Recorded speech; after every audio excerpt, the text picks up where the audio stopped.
Octava meditación sobre la adoración eucarística. Hagamos una breve oración, queridos hermanos, en la fiesta de los santos ángeles custodios. Dios nuestro, que en tu admirable providencia envías a tus santos ángeles para custodiarnos, concédenos contar siempre con su protección y gozar eternamente de su compañía.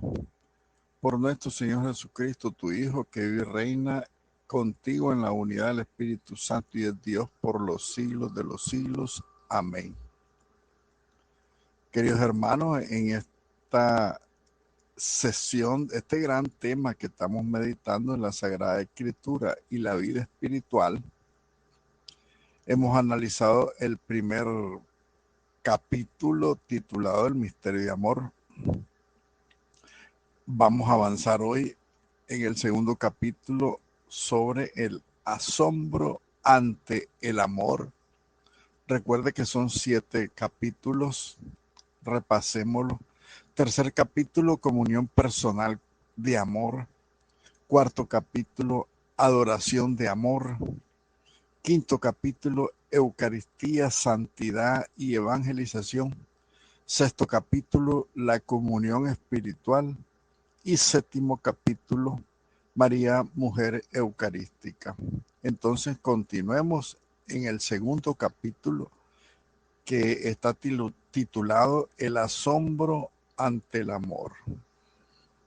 Decíamos entonces con este tema que, si bien es cierto, la Iglesia con el don del Espíritu Santo en Pentecostés, ella nace y se encamina por las vías del mundo, un momento también decisivo en su formación es ciertamente la institución de la Eucaristía en el cenáculo, en la última cena.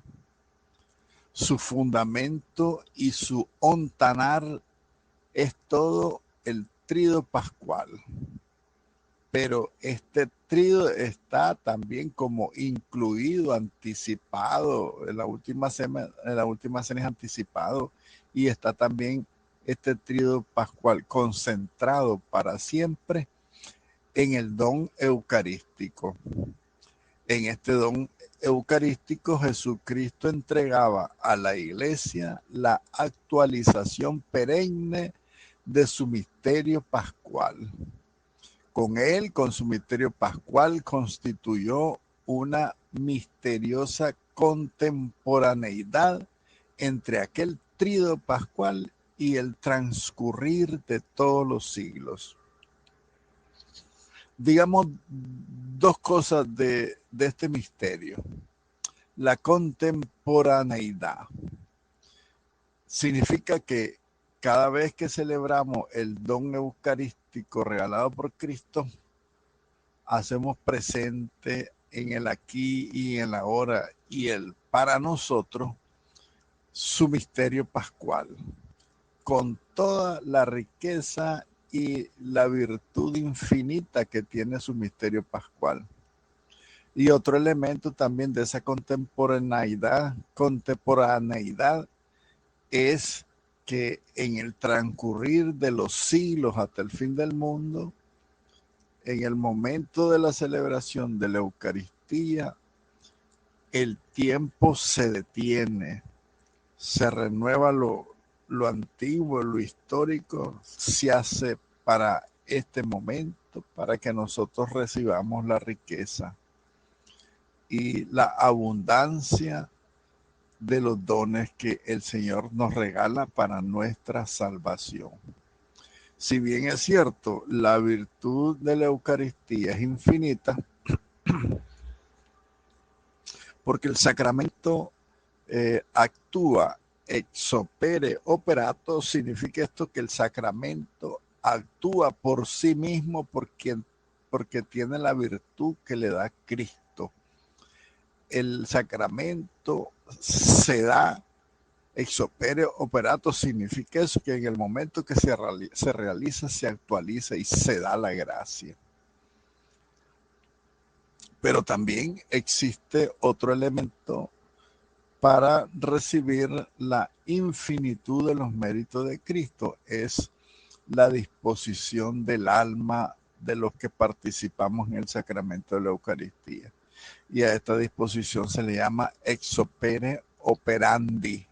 Significa que en la medida de nuestra disposición obtendremos o no obtendremos en plenitud todos los méritos que Jesucristo derrama a través de este sacramento que se hace presente en esa misteriosa contemporaneidad del tríodo pascual que sucede en el aquí y en el ahora a través del sacramento eucarístico. Este pensamiento, fíjense ustedes, queridos hermanos, nos debe llevar a sentimientos de gran asombro y de gratitud. El acontecimiento pascual y la Eucaristía que lo actualiza a lo largo de los siglos tiene una capacidad verdaderamente enorme en la que entra toda la historia como destinada de la gracia de la redención. Toditos estamos destinados a la gracia de la redención. Fíjense ustedes que los beneficios de la Santa Eucaristía son en varios niveles. El primer beneficio es el sacerdote que celebra. El segundo beneficio es las intenciones que se ofrecen en la misa. El tercer beneficiado somos todos los que participamos en la misa. El cuarto beneficiado es toda la iglesia, porque toda ella es la que celebra. Y ella tiene su tesoro para bien de todas las almas del mundo entero. Entonces la Eucaristía colabora también en la medida de las disposiciones que Dios quiere para la salvación de muchos hombres, para la conversión de muchos hombres. Uno mira que en la vida hay tanta gente que se convierte, ¿verdad?, al catolicismo, y esas son las gracias que la iglesia va acumulando a través de las celebraciones eucarísticas, que son miles y miles todos los días, y el Señor a través de esas gracias va dando la conversión a muchos hombres del mundo, de nuestro mundo, de toda la historia, ¿verdad? Entonces, por esa razón, repito lo que dije al inicio, estos pensamientos nos deben de llevar a verdaderos sentimientos de gran asombro y de gratitud. Este asombro debe inundar siempre a toda la iglesia, a todos nosotros. Todos nosotros debemos estar llenos de asombro, nosotros los que nos reunimos en la celebración eucarística. Cuando constituimos asamblea eucarística, porque por el sacerdocio común de los fieles nosotros hacemos asamblea eucarística, porque somos la iglesia, hacemos el cuerpo de Cristo que celebra la Eucaristía. Pero de este modo, de un modo especial también debemos todos acompañar al ministro de la Eucaristía, ¿verdad? Porque el ministro también tiene la misión, tiene que dirigir sus pensamientos a esos sentimientos de asombro y de gratitud. De manera especial, el ministro de la Eucaristía, el que hace la Eucaristía, el que celebra la Eucaristía in persona Christi. En efecto, es él, el ministro, quien, gracias a la facultad que le concede el sacramento del orden sacerdotal, realiza la consagración.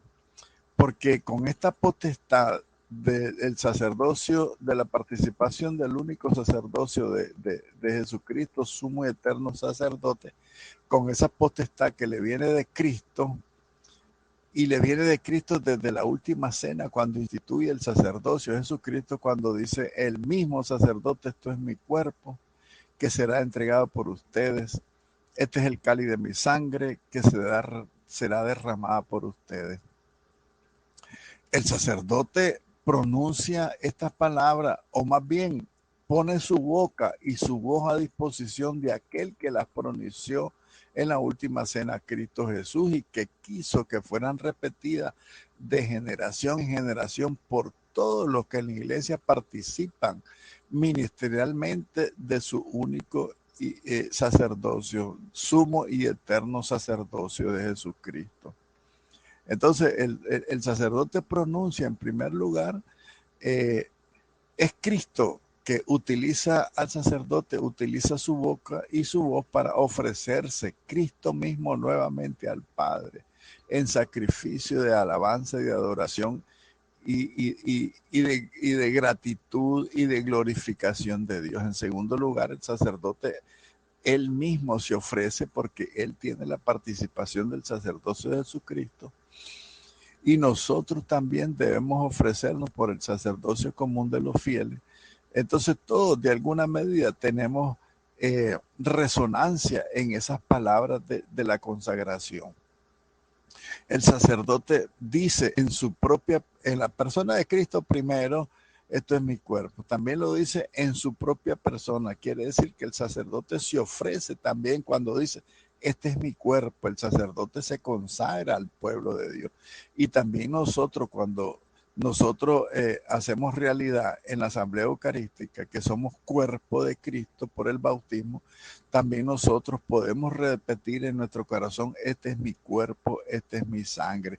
En esa medida nosotros somos colaboradores con Dios en la transformación del mundo entero. Recordemos una frase teológica que dice que la iglesia es sacramento de salvación para toda la humanidad. Y la iglesia somos nosotros que somos el cuerpo de Cristo. Entonces nosotros también colaboramos con Cristo a través de la Eucaristía para la conversión de todos los pecadores. El Papa Juan Pablo II también, recordemos que estamos meditando su encíclica Ecclesia de Eucaristía. Él dice que con la presente carta encíclica, dice el Papa, desea suscitar este asombro eucarístico en continuidad con la herencia de jubilar, ¿verdad? Que ha querido él celebrar con la iglesia en el año 2000, cuando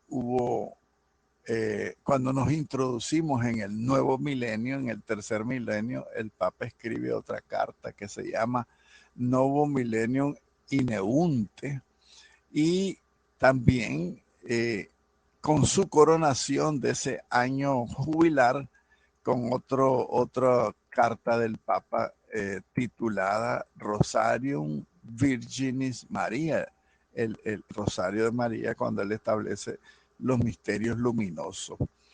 Y el nuevo milenio Ineunte, él hace esta encíclica Ecclesia de Eucaristía en continuidad con estas dos cartas. ¿Por qué? Porque recordemos que el gran jubileo del año 2000, que era contemplar el rostro de Cristo, contemplarlo con María, contemplarlo en la Eucaristía, es el programa que ha iniciado la Iglesia en el nacimiento y en el caminar de los primeros años del alba del tercer milenio, cuando el mismo Papa nos invitaba a toda la iglesia a remar mar adentro en las aguas de la historia con el entusiasmo de una nueva evangelización.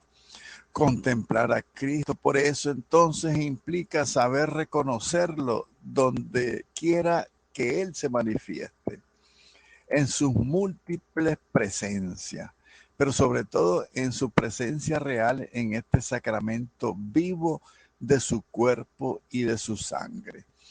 En la otra presencia de Jesucristo está presente en su palabra, está presente en la asamblea que se reúne, donde 2 o 3 se reúnen en mi nombre y estoy yo en medio de ellos. Repito en su palabra, porque dice el Concilio Vaticano II que cuando se lee la Sagrada Escritura en la liturgia, en la iglesia, es Cristo mismo que está presente. También otra presencia de Jesucristo es en su ministro, porque el sacerdote celebra in persona de Cristo. Pero repito, en primer lugar, pues por sobre todas las cosas, en el sacramento vivo de su cuerpo y de su sangre. Por lo tanto, eclesia de Eucaristía, dice el Papa, quiere decir la iglesia vive de la Eucaristía. La iglesia vive del Cristo eucarístico, de él se alimenta y por él es iluminada la iglesia. La Eucaristía, que es misterio de fe y que al mismo tiempo es misterio de luz. Cada vez que la iglesia celebra la Eucaristía, los fieles podemos revivir de alguna manera la experiencia de aquellos dos discípulos de Emaús, que dice el Evangelio de San Lucas, capítulo 24, 31, dice, entonces se le abrieron los ojos y lo reconocieron al partir del pan. Ahí están sus dos presencias en los discípulos de Emaús cuando él les explica las escrituras desde el Antiguo Testamento para que caigan en la cuenta que al partir el pan es el mismo Cristo, pues, que se les manifiesta. Por lo tanto, este asombro que el Papa nos invita, San Juan Pablo II, este asombro debe ser la fuerza de ese acto de fe, como con una apertura humilde, una apertura dócil a ese don divino, a ese Jesucristo que se nos entrega a través del pan y del vino, y que en este sacramento Él prolonga su amor. Por lo tanto, nosotros tenemos que prolongarnos también con Él en su amor, en la contemplación, porque este amor es el que debe alimentar toda nuestra obra evangelizadora, comenzando con nuestro proceso de conversión, porque recuerda que la evangelización comienza con el testimonio de nuestra verdadera conversión. Por eso entonces aparecen así perfectamente invanados los elementos esenciales de una auténtica vida espiritual de los cristianos, mostrando cómo la Eucaristía es en efecto fuente y centro de esa vida espiritual de los cristianos, de esa santidad cristiana y de ese apostolado cristiano. Tenemos que nacer entonces de la Eucaristía, nuestra misión debe nacer de la Eucaristía y debe finalizar como a su fin nuestra obra misionera, evangelizadora y nuestra misma vida espiritual. Nuestra santidad debe tener el culmen. Entonces, como dice el Vaticano II, en la Eucaristía, porque la Eucaristía es fuente y culmen de la vida del cristiano. Por otra parte, la referencia que hace el Papa San Juan Pablo II de remar mar adentro está siendo frecuente en el magisterio más reciente del Sumo Pontífice, del Papa, aplicada de forma armónica al espíritu apostólico y a la vida interior del cristiano, de la llamada a todos a la santidad, que ya lo hacía el Vaticano II y que Papa Francisco también nos invita al camino hacia la santidad. Es una expresión, pues, que nos invita al optimismo, a la alegría, al entusiasmo, a la admiración, al gozo evangelizador, apoyado en un mayor entusiasmo por Dios mismo. Ese entusiasmo por Dios mismo debe de nacer, entonces, por lo tanto, debe brotar por eso de ese asombro, de esa admiración que dice el Papa San Juan Pablo II en nuestra persona, en nuestra vida de relación con Dios, en nuestra espiritualidad. Es una expresión que nos invita a una mayor audacia. La palabra audacia significa que nosotros seamos arriesgados, que no tengamos miedo a nada. Para hacer el apostolado, no tengamos miedo para nada. El miedo nos paraliza, dice el Papa. Entonces, quitarnos los miedos, ser arriesgados, ser audaces, significa sin miedo. Porque sabemos también que si nosotros, siendo arriesgados, siendo audaces para nosotros mismos, va a crecer nuestra vida interior. Dejarnos enamorar hasta lo más hondo de nuestro ser por Dios, por Jesucristo, dejarnos que Cristo nos ame y amarle también nosotros a Él cada día más, con más intensidad, con más generosidad, con más entrega, con más convicción, tener una convicción de que nuestro amor es verdadero en la medida que nosotros nos entreguemos cada vez más plenamente al Señor, sin negarle nada de lo que Él nos pide: sacrificio, entrega, evangelización, misión, servicio, todo lo que nosotros podamos hacer en la iglesia. Y esta referencia ya citada al evangelista San Juan, el discípulo amado que está recostado sobre el pecho de Jesús, o a la unción que le hace María en Betania, ¿verdad? Que le unge sus pies. Todos estos son elementos prácticos de lo que el Papa nos quiere decir, que remar para adentro en el trato con Jesús sacramentado debe ser más significativo y debe significar a la vez una verdadera intimidad de amor con la Eucaristía, con su presencia real, como la insistencia en la contemplación de los misterios que hace Jesús que hace el Papa en su carta encíclica sobre los misterios del Rosario, ¿verdad? Contemplar con Cristo Eucarístico, con María a Cristo Eucarístico.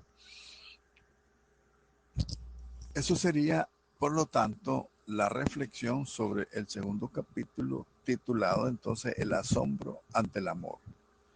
Veamos el tercer capítulo, Comunión personal de amor. Siguiendo la encíclica del Papa San Juan Pablo II, Eclesia de Eucaristía, que ya hemos hecho referencia anteriormente, sobre todo hasta ahora, a la Sagrada Eucaristía como sacrificio, pero su dimensión también esencial de comunión. Recordemos que la Eucaristía es tres elementos: la Eucaristía como sacrificio, la Eucaristía como sacramento, la Eucaristía como comunión. El Papa hace una mención como sacrificio, que ya lo vimos, pues que la Eucaristía se renueva y se hace presente para aquí y para nosotros hoy, el sacrificio de su cruz. Entonces tenemos que tener en cuenta también esa comunión personal de amor, esa otra dimensión de la Eucaristía, que es esencialmente comunión. Comunión que afianza todavía más su carácter de don, de entrega que hace Jesucristo para con nosotros, de encuentro de amor particularmente íntimo y personal entre Jesús y cada uno de nosotros.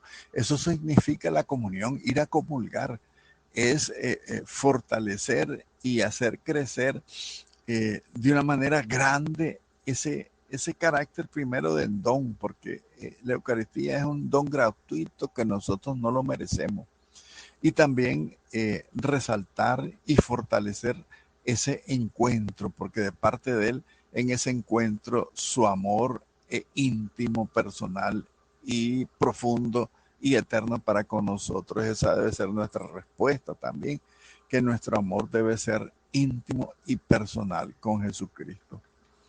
Por eso la comunión del cuerpo de Cristo y la comunión de la sangre de Cristo que el cristiano puede recibir a diario es en efecto una donación personal del mismo Cristo que se hace para nosotros los que comulgamos diario.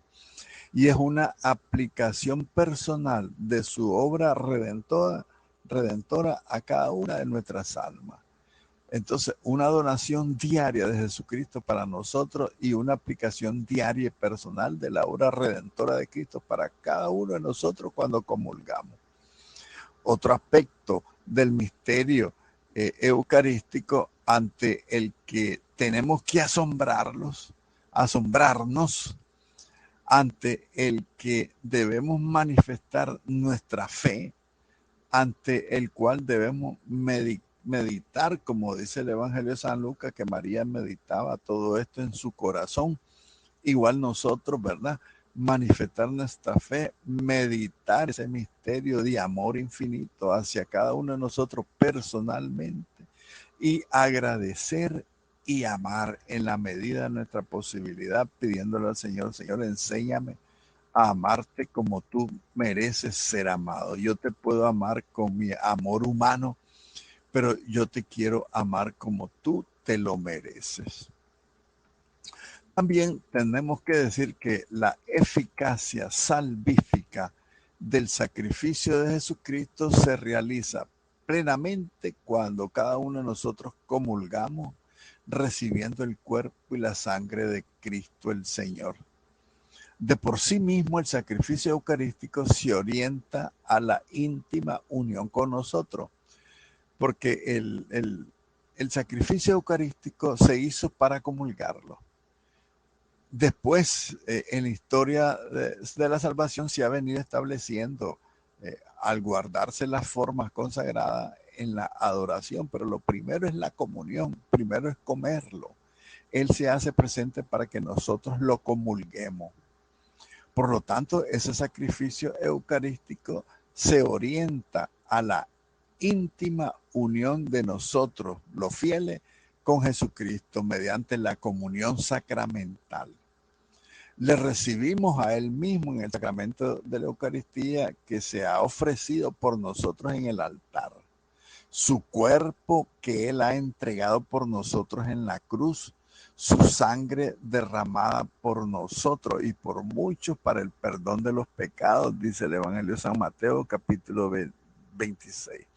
Por lo tanto, hermanos, recordemos sus palabras.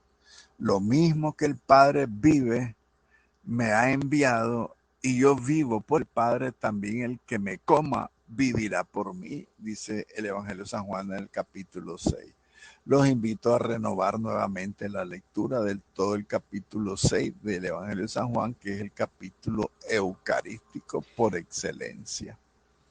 Jesús mismo nos asegura que esta unión que Él pone en relación con la vida trinitaria, según este texto, se realiza efectivamente en cada uno de nosotros. Así como el Padre vive en mí y yo en el Padre, el que me come vivirá por mí, ¿verdad? Dice Jesucristo. Por eso la Eucaristía es verdadero banquete en el cual Jesucristo se ofrece como alimento.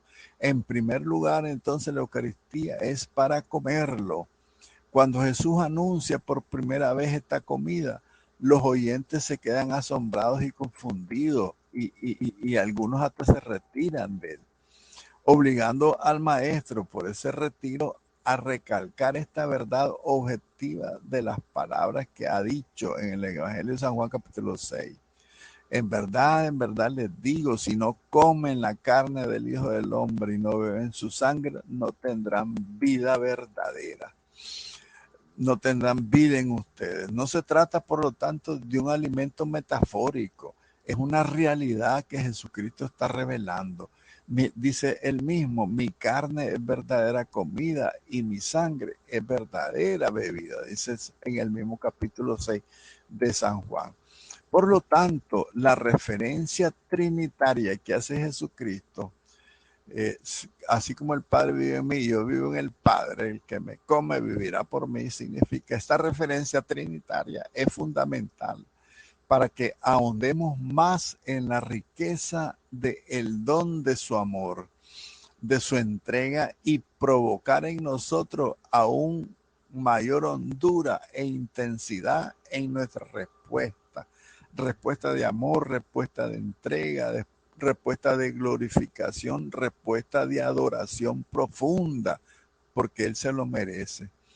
Por eso también tenemos que decir que la comunión, eso es, y es ante todo una comunión con el mismo Jesucristo, pero no se puede separar a este mismo Jesucristo del Padre y del Espíritu Santo.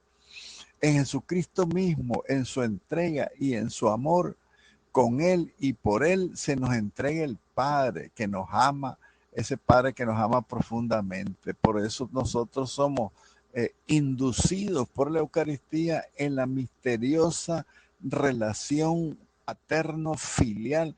Padre-hijo significa paterno-filial, que nos une y que es el origen de la donación divina que se nos ha hecho a través de la Eucaristía.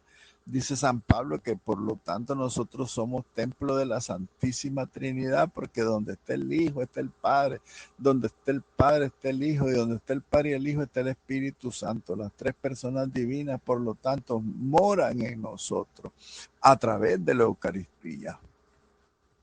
Además, siempre en perfecta coherencia con la realidad trinitaria divina, en la Eucaristía se nos da, recalcamos, el don del Espíritu Santo, el amor del Padre y del Hijo. Es un don personal del Padre y del Hijo, ese don que es su Espíritu Santo, que es santificante, es santificador. Y con él todos sus dones recibimos. Miren ustedes qué hermosura de la riqueza de los efectos que producen el alma de los cristianos cuando recibimos el sacramento de la Eucaristía. Se nos dan todos los dones del Espíritu Santo, todas las virtudes, la misma persona de Jesucristo, el Padre y el Espíritu Santo vienen a vivir en nosotros, y con ellos se nos derrama toda la riqueza de su naturaleza divina.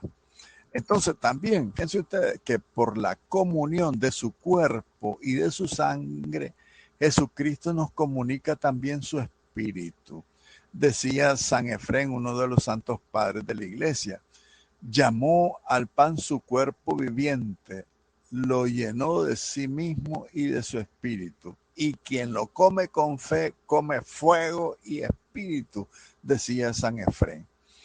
Tomad, comed todos de él y coméis con él el Espíritu Santo. En efecto, es verdaderamente mi cuerpo, y el que lo come vivirá eternamente por mí. La iglesia, fíjense que pide este don divino que es raíz de todos los otros dones de la iglesia. Por eso en la Eucaristía la epíclesis, que es la invocación del Espíritu Santo, en primer lugar por la ofrenda del pan y el vino, pero también por la asamblea se pide otra epíclesis, que el Espíritu Santo nos mantenga unidos, dice la epíclesis de la iglesia, ¿verdad? En la Eucaristía. Se lee, por ejemplo, en la Divina Liturgia de San Juan Crisóstomo, dice, te invocamos, te rogamos y te suplicamos, manda tu Santo Espíritu sobre todos nosotros y sobre estos dones, para que sean purificación del alma, remisión de los pecados y comunicación del Espíritu Santo para cuantos participan en ello.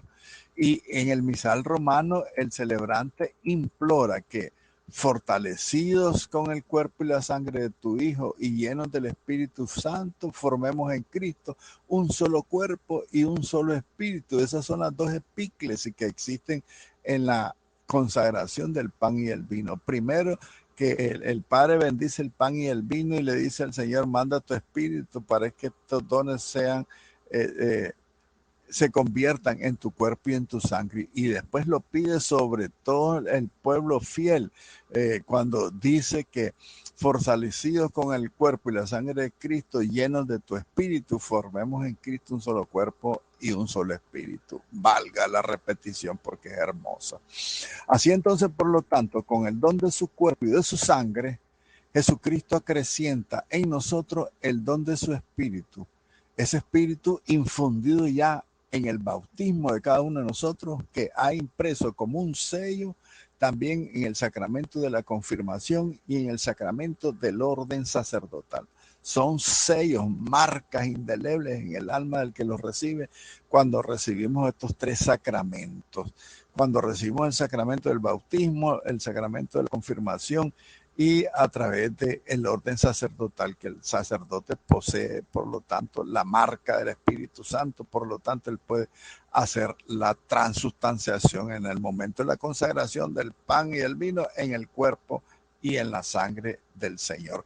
Por lo tanto, en definitiva, en la Eucaristía tenemos a Jesús, tenemos su sacrificio redentor, tenemos su resurrección, tenemos el don del Espíritu Santo, tenemos la adoración, tenemos la obediencia, tenemos el amor del Padre que se ha dado en su Hijo por nuestra propia salvación y nuestra propia santificación. Entonces, toda esta comunión que recibimos a través de la Eucaristía, esta comunión trinitaria, se puede expresar, como ya se ha insinuado, en una doble dirección, que Dios que entra y vive en el cristiano y el cristiano que penetre en la vida de la Trinidad. Esto es lo que hace posible que se pueda hablar de verdadero amor, de amistad entre los hombres y Dios. Verdadero amor por parte de Dios dado y entregado a nosotros y correspondido cuando nosotros le decimos, sí Señor, yo también te amo. Aunque sin la iniciativa divina y sin la entrega de sus dones, nuestra respuesta no sería posible. Nuestra respuesta es posible porque Él mismo se nos entregó. Él nos amó primero, dice San Juan en su Evangelio. Por lo tanto, la incorporación a Cristo, todos nos incorporamos a Cristo por el bautismo y los sacramentos, que tiene lugar principalmente en el bautismo. Esa consagración, esa incorporación se renueva y se consolida continuamente con la participación en el sacrificio eucarístico. Con el sacrificio eucarístico, entonces nosotros estamos renovando nuestra incorporación a Cristo. Nosotros hacemos la renovación de las promesas bautismales, por supuesto, en la Pascua, pero diario, cuando nosotros comulgamos, también renovamos esa incorporación. Cuando participamos del sacrificio eucarístico, sobre todo cuando esta es plena, mediante esa participación es plena mediante la comunión sacramental. O sea, cuando nosotros comulgamos, estamos renovando nuestra incorporación a Cristo. ¿Por qué? Porque Cristo viene a vivir a nosotros. Nosotros vamos a vivir en Cristo. Y ya no es Cristo el que vive ya no soy yo el que vive, sino es Cristo el que vive en mí. Cada vez que yo comulgo, Cristo me va asumiendo y voy siendo para el mundo otro Cristo, otro que se entrega como Cristo, porque recordemos que Jesucristo es el revelador del hombre para el hombre. Si nosotros conocemos a Cristo, vamos a conocer nuestra dignidad de seres humanos, de hijos, que salimos de las manos también del Padre. También, también podemos decir que no solamente cada uno de nosotros recibe a Cristo, sino que también Cristo nos recibe a cada uno de nosotros. Él estrecha su amistad con nosotros. Vosotros sois mis amigos, dice el Evangelio del capítulo 15 de San Juan. Más aún entonces, querido hermano, nosotros vivimos gracias a Él. ¿Por qué? Porque el que me coma vivirá por mí, dice él mismo en el Evangelio de San Juan capítulo 6. Por eso, en la comunión eucarística se realiza de manera sublime que Cristo y el discípulo estén el uno en el otro. Permaneced en mí, dice Jesucristo, como yo permanezco en ustedes. San Juan capítulo 15. Efectivamente, entonces, la insistencia en el recibir el cuerpo de Cristo como acto propio de la comunión eucarística no se puede hacer olvidar, no puede hacerse olvidar por nosotros que esa acción es ante todo gratuita en primer lugar, es una acción divina y es una acción divinizante, aunque nosotros somos humanos, pero recibimos al divino.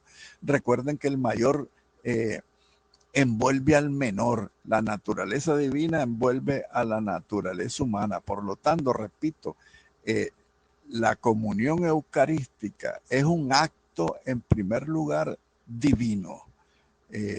Y también es una acción divina de parte de Dios, pero también de parte de nosotros, porque cuando nosotros comulgamos, estamos siendo parte de la naturaleza divina de Cristo, porque lo aceptamos. Entonces, cuando lo aceptamos, nosotros estamos actuando divinamente también. Miren qué increíble el don que el Señor nos hace.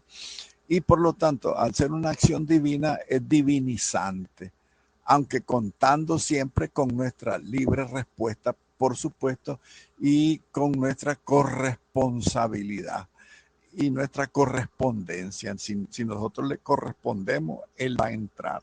El que abra, yo entraré, dice el Señor, y cenaré con Él. Recuerden entonces que la libertad nuestra hace que nuestros actos en el momento de comulgar también sean actos divinos y divinizantes. San Juan Pablo II en su encíclica también lo expresaba con iluminosa coherencia teológica y con certeza, ¿verdad? Una proyección práctica a través de estas tres virtudes teologales, la fe, la esperanza y la caridad. La comunión invisible, aun siendo por naturaleza un crecimiento, supone la vida de la gracia, por medio de la cual se nos hace partícipes de naturaleza divina. Fíjense bien ustedes lo que significa esto. La comunión con un invisible, pues es un acto invisible, por supuesto, aunque nosotros la recibamos por el signo visible del pan y del vino. Porque es de naturaleza humana el pan y el vino, por supuesto, ¿verdad? Y el Jesucristo está compartiendo con nosotros su divina naturaleza humana. Entonces, por lo tanto, en esa comunión también hay un crecimiento y debe haber un crecimiento en la medida ex opere operandi, que yo les decía antes, porque tiene que haber una correspondencia nuestra a la gracia divina, porque Él nos ofrece la participación de su naturaleza divina a través de la práctica de esas virtudes de la fe, la esperanza y la caridad que decía anteriormente, si nosotros le correspondemos. Por eso, solo de este modo se obtiene verdaderamente la comunión del Padre, del Hijo y del Espíritu Santo. Si nosotros verdaderamente, como dice San Pablo, estar preparados en gracia de Dios para recibirlo. En la medida de nuestra disposición, ex opere operandi, vamos a recibir entonces esa participación en la naturaleza divina, que es nada más ni nada menos la verdadera comunión con el Padre, con el Hijo y el Espíritu Santo. Por lo tanto, fíjense ustedes que no basta la fe, sino que es necesario preservar la gracia y la caridad, la gracia santificante y la caridad, la fe, la esperanza y la caridad. Pero en primer lugar, estar en gracia de Dios y estar en el amor, amándolo, porque el que no ama es un mentiroso si está comulgando por interés. Tenés que amar al que comulga. Y nosotros vamos a permanecer en gracia de Dios si nos mantenemos en el seno de la iglesia. Si con el seno de la iglesia nosotros formamos un solo cuerpo y un solo corazón. Cuando estamos en gracia de Dios somos cuerpo místico de Jesucristo. Es decir, entonces, por lo tanto, ¿qué hace falta? Por decirlo con palabras de San Pablo, la fe que actúa por la caridad. Significa creer lo que estamos haciendo, estar en gracia de Dios, estar confesado. Estar confesado significa estar perseverando, permaneciendo en el seno de la iglesia, porque el que no se confiesa es porque quiere mantenerse fuera del seno de la iglesia. Por eso nuestra fe tiene que actuar por la caridad, o sea, por el amor. Entonces, siguiendo a estas palabras, el imprescindible recuerdo, con estas palabras, ¿verdad? El imprescindible recuerdo de la necesidad de una conciencia limpia para acercarse al banquete eucarístico. Significa lo de San Pablo, el que come el cuerpo y la sangre del Señor en pecado mortal, come su propia condenación. Entonces, tener conciencia limpia, estar confesado en primer lugar. En segundo lugar, que es una disposición necesaria que se prolonga como consecuencia, debe ser como una consecuencia de un amor al que no le podemos poner límite ni escorsetar en ningún mandamiento, digamos, en ninguna obligación de la que tenemos nosotros que estar en gracia. Con la importancia tan recordada de toda la tradición ascética y sacramental de la iglesia, o sea, el proceso de conversión permanente que debemos de vivir nos recuerda la tradición de la ascética. Acuérdese la palabra ascética, que es el crecimiento espiritual y de la vida sacramental, con una esmerada preparación interior de cada alma para recibir en primer lugar, vivir la Santa Misa. En segundo lugar, recibir el cuerpo y la sangre de Cristo en la Eucaristía. En esa profunda, en ese profundo el don o virtud de la religión, digámoslo así, en esa virtud de la religión para llegar preparados profundamente y con una profunda devoción a comulgar, a recibir el cuerpo del Señor, con una intensa oración personal en esos momentos. Que desgraciadamente no se da en la misa, la gente está tan dispersa y es que cada vez que avanza la misa nosotros deberíamos de estar más compenetrados, más concentrados, viviendo con más devoción, con más profundidad la presencia misma de Jesucristo en la Eucaristía y después de la consagración en el pan que está en el altar para adorarlo, glorificarlo, desearlo, comer, para desear ser santos con Él, para pedirle, Señor, dame la gracia de no volver a pecar, para seguir amándote. De aquí, por lo tanto, esa enorme riqueza de los consejos y de las recomendaciones y de las oraciones y de las devociones que nosotros podemos conocer en torno a la misa. Sobre todo esa formación, esos consejos, esas recomendaciones para recibir la comunión que tanto encontramos en el magisterio de la iglesia, en la literatura espiritual de la iglesia, en los documentos del Papa, en tantas cosas que el Señor nos ofrece, porque la gente dice, la iglesia debería enseñar eso, la iglesia ya lo enseñó, ya lo dijo, está escrito, pero nadie quiere buscar, nadie quiere leer. Tenemos que ir a las fuentes del magisterio, ahí vamos a encontrar riquezas doctrinales, consejos, recomendaciones, oraciones, devocionales, tantas cosas que tenemos que hacer para que podamos tener la plenitud de los méritos infinitos que el Señor nos quiere regalar en la Eucaristía, pero principalmente en la Sagrada Comunión. Gloria al Padre, al Hijo y al Espíritu Santo, como era en el principio, ahora y siempre, por los siglos de los siglos. Amén.